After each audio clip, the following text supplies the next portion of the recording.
Hello, my name is Steve Bowler, and in this video we're going to be taking a look at Enhanced Interior Gateway Routing Protocol, otherwise known as EIGRP.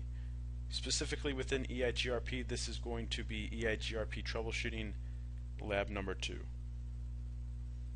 So in this lab, we're going to be given a couple of tasks or problems in which we have to find valid solutions. And as we can see from our network topology, we have 4 routers in this lab. We have router 1, router 2, router 3, and router 4. We have the link between router 1 and router 2 is the 192.168.12.0/24. We see a loopback 0 interface on R2, which is 2.2.2.0/24. We see the link between R1 and R3 is the 192.168.13.0/24. We also see the connection between R3 and R4 is the 192.168.34.0/24. We also see router 4 has a loopback 0 IP address of 4.4.4.0/24. And then we see that we have 6 loopbacks on R1. We have the 1.1.1.0, the 1.1.2.0, 1.1.3.0, 4.4.1.0, 4.4.2.0, and 4.4.3.0, all /24 subnet masks.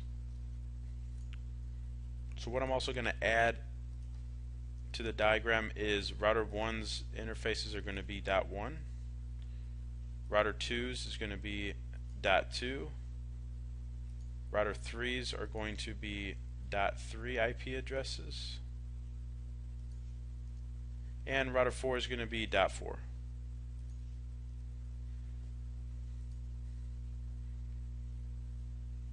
So again, we're going to be troubleshooting EIGRP. We're going to be taking a look at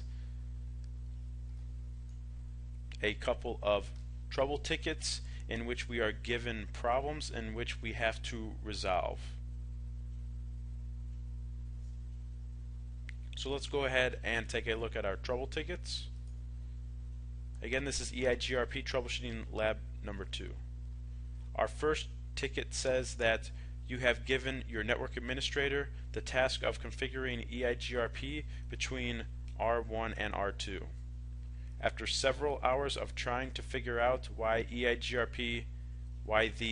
EIGRP neighbor relationship is not forming, your network administrator has come to you for help.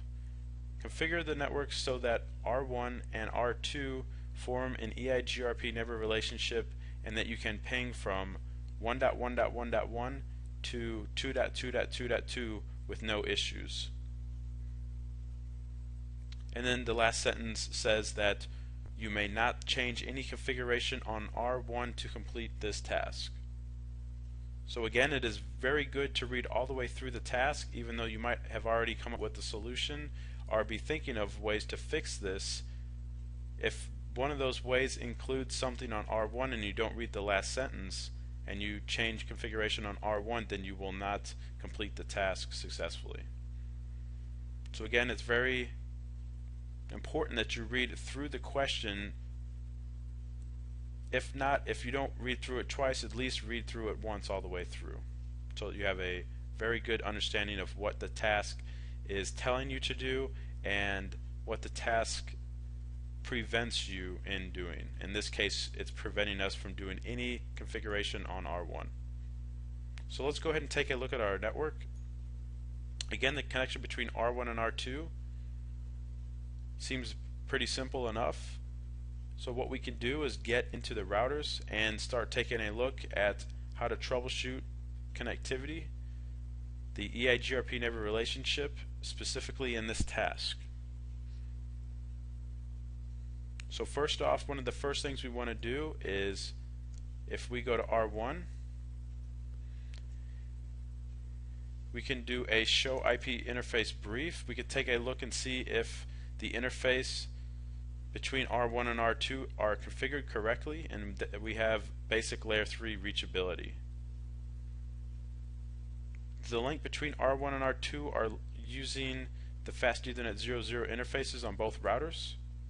So R1 seems to be configured correctly. It has the IP address 192.168.12.1. We see the layer 1 status is up, and also we see layer 2 line